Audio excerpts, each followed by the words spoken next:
Can we start with team news, more specifically on Lou's dunk? What are the updates with the extent of his injury, please? Louis is doubtful, so we have to see if he can train today, but I'm not sure if he will be ready for the game tomorrow. And the other ones in Estupinian, Matt Fischer and So Estupinian is still doing rehab. He won't be an option for the game. Matt FIFA trained this week. He might be an option for the game. So there we have to see how training's going today. And then we have Solimac, who's also back in team training. But I think it's still too early for him.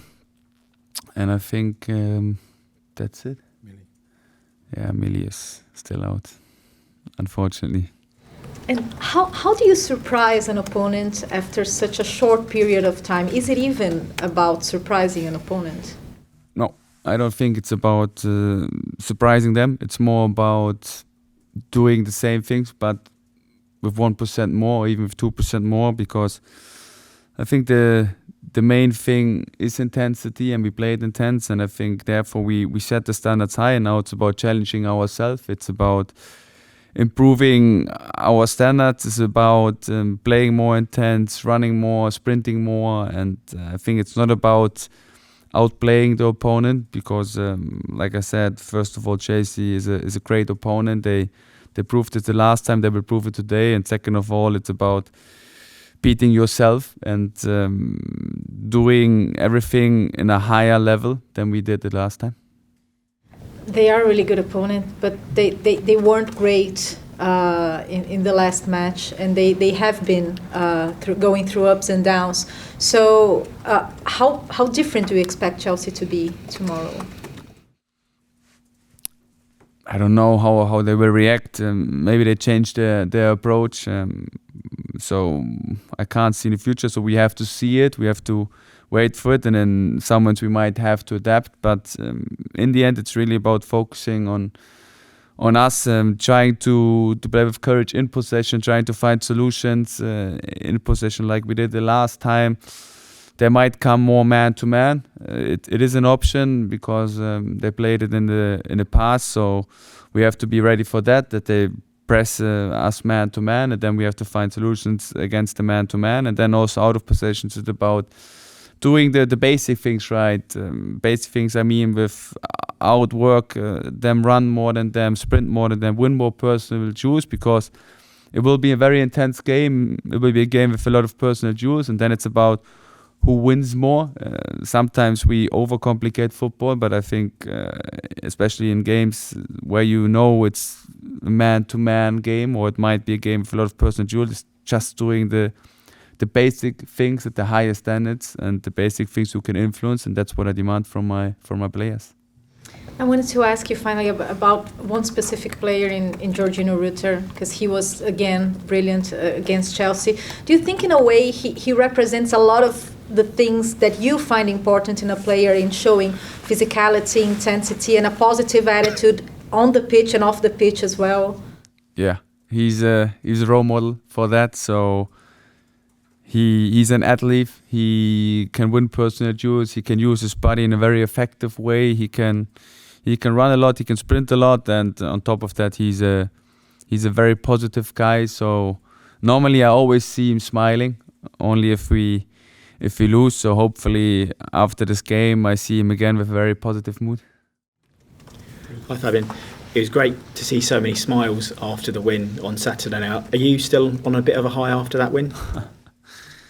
No, because I'm never on a high, and also after defeats I'm never on a big low, because I think that's a very important thing to stay predictable, to not get too euphoric after big wins, to not get too depressive after big losses, to stay calm, to trust the process, to follow your style of play, to follow your convincements, and you can only do it by not overreacting when something positive happens, by not overreacting when something negative happens, and that's my approach, and therefore I try to be a role model.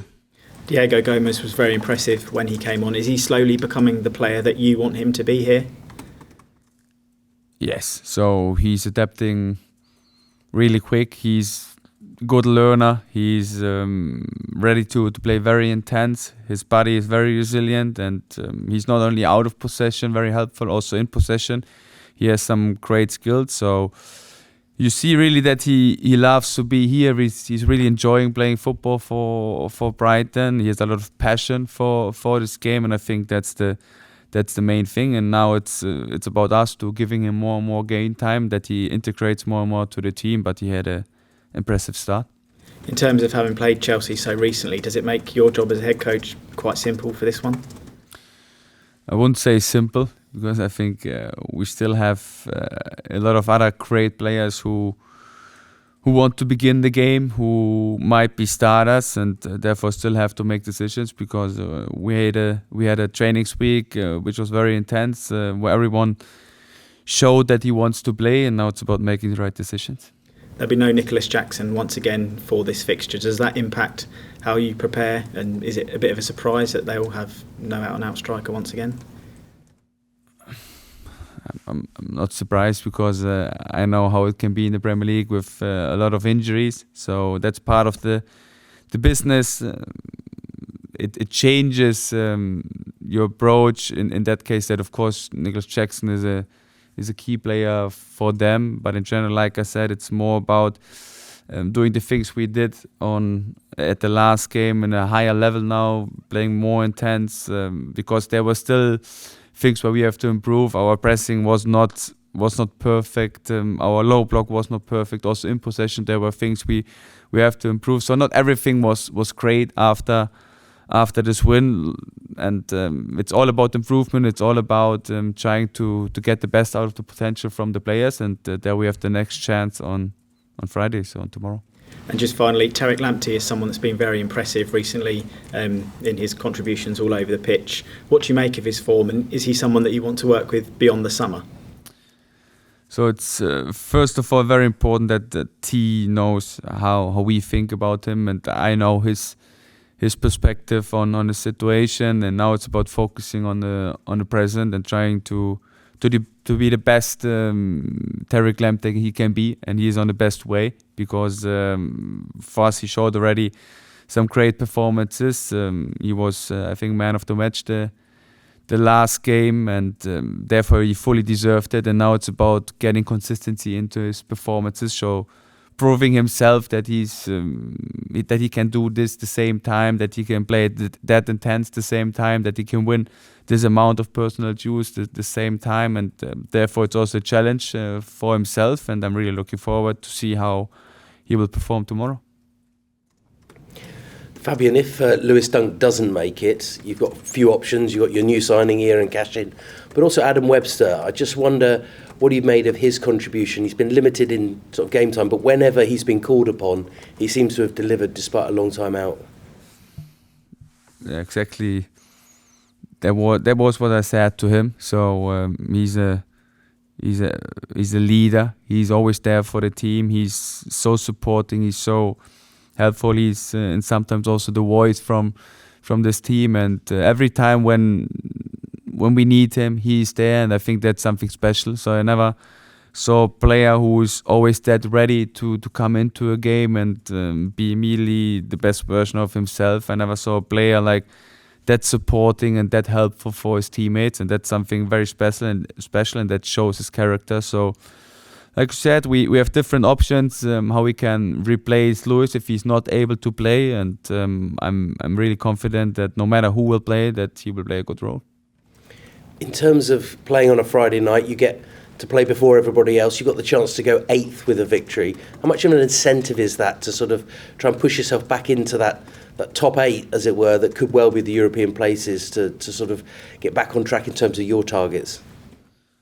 Of course, it's always important to make good results, but in the end, I always say the season is still long. It's one game. Of course, we want to play this game in the most successful way we can play it. We want to win this game for sure, and we want to give our home fans another win so that they have a good weekend. And that's first of all the main thing, to make them proud, to make them happy, to give them that what they deserve. And on top of that, of course, we want to show a great performance for ourselves. We want to make the next step. We want to improve in our process, and then I'm sure that the result will come. You mentioned the home fans. Obviously a home victory in the FA Cup, but you've still got to play Chelsea, Bournemouth, Fulham, Aston Villa, Newcastle, all at home, all the teams directly above you in the table. Could those games be the crucial part of your season and where you end up? I think every game can be crucial and every game will be crucial, so we have to go in every game and see it as a final, and that's our main focus. And in the end, you can only focus on the next game, and that's what we are trying to do. We try to be the best prepared team against Chelsea. We try to beat them together with our fans, because like I always said, we need our fans. We need them as our 12th man, and I really enjoyed the atmosphere the last time, so hopefully tomorrow there will be a similar atmosphere, and then I'm sure that we can play very intense.